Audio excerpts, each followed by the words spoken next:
नमस्कार मित्रांनो. तर आज आपण कुठे चाललो आहोत माहितीये का? नाही माहित ना? चला मीच सांगतो. तर आज आपण चाललो आहोत सगळ्यांच्या जिव्हाळ्याचा विषय असलेल्या क्रिकेटच्या मॅच बघायला.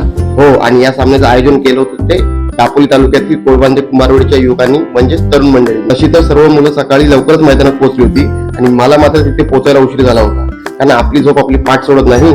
मला उठायला उशीर झाला होता. त्यात रविवारी मेगा ब्लॉक असल्यामुळे रेल्वेची अजूनच बोंबाबोंब सुरू होती. पण उशीर का होईना मी कसा बसा ठाण्याला पोहोचलो. ठाण्यावरून पनवेलला जाणारी ट्रेन पकडली आणि पोहोचलो दिघे रेल्वे स्टेशनला. मैदान हे रेल्वे स्टेशनला लागूनच असल्या कारणाने मैदान शोधण्याची गरज लागलीच नाही. पण मैदान खूप मोठं असल्या कारणाने आमच्या मुलांना मात्र शोधण्याची गरज लागली, कारण एवढ्या मोठ्या मैदानात जवळजवळ 20 ते 25 टीम मॅच खेळत होत्या, जास्त पण कमी नाही. त्यात एक मजेची गोष्ट अशी की कोणत्या टीमचा माणूस कुठे फिल्डिंग करतोय हेच कळत नव्हतं. पण एक सांगायची गोष्ट अशी की त्या फिल्डरला मात्र चांगलंच माहित होतं की आपला बॉल कोणता आणि दुसऱ्या टीमचा बॉल कोणता. असंच जाता जाता सर्व टीमचे बॉल पास करत करत मी पोहोचलो आमच्या माणसापर्यंत. आणि मी म्हटलं भेटले बाबा एकदाचे. मी तिथे पोहोचलो. मित्रांना हाक मारली तर साल्याने मला मैदानाच्या बाहेर उभी केली आणि म्हणाले, आता आलायस ना, हा मग इथेच बाहेरचे बॉल आणून दे, असं म्हणून त्या रखरखत्या उन्हात मला उभी केली. पण ठीक आहे, लेट आलो होतो तर एवढं करावंच लागणार होतं मला.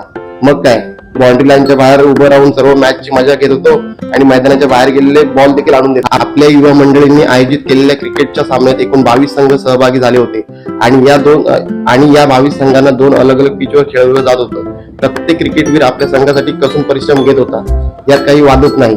प्रत्येकाची आपल्या टीमसाठी काही ना काहीतरी धडपड दिसून येतच होती.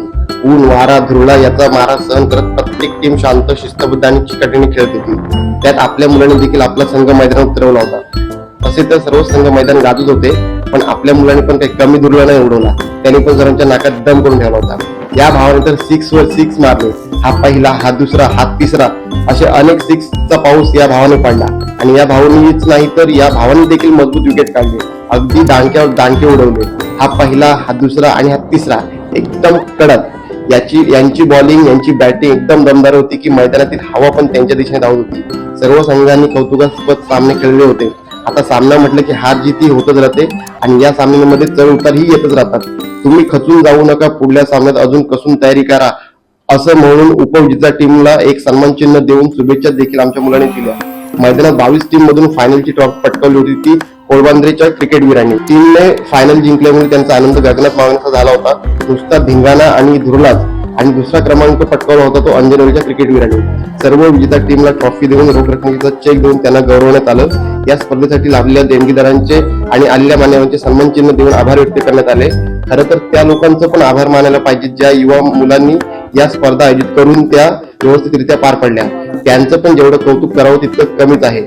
बघता बघता सूर्य मावळतीला गेला. थोडा नजरेसमोर अंदाज दिसू लागला. आलेल्या संघांनी चर्चा करत करत आपल्या घरचा रस्ता धरला आणि आम्ही पण आमची आवरावर सुरू केली. दिवसभर त्या उन्हात उभं राहून कंटाळा आला होता आणि पाय पण खूप दुखायला लागले होते. म्हणून आम्ही तिथून डायरेक्ट ओला ऑटो बुक करून आम्ही निघालो आमच्या परतीच्या प्रवासाला. मित्रांनो, या खेळातून आपल्याला असं शिकायला मिळतं की आयुष्याच्या खेळात हार जिती होतच राहते. आयुष्यात कितीही हरलो तरी जिंकण्यासाठी पुन्हा नव्याने खेळावंच लागतं. आणि खेळाच्या बाबतीत म्हणाल तर तुमची शांत खेळी, तुमची चिकाटी आणि तुमची युनिटी मात्र सगळ्यांना छाप पाडून जाते. त्यामुळे खचून न जाता उद्या जिंकण्यासाठी आज मैदानात खेळण्यासाठी उतरावंच लागतं. मग तो खेळ क्रिकेटचा असो नाहीतर आयुष्याचा, मैदान हे कधी ना कधी गाजवावंच लागतं. तुर्तास तुमची रजा घेतो. आपण पुन्हा भेटू एका नवीन ब्लॉगच्या माध्यमातून. तोपर्यंत काळजी घ्या स्वतःची. आणि हा मिनी ब्लॉग तुम्हाला कसा वाटला ते आम्हाला नक्की कमेंट करून सांगा. तोपर्यंत टाटा बाय बाय.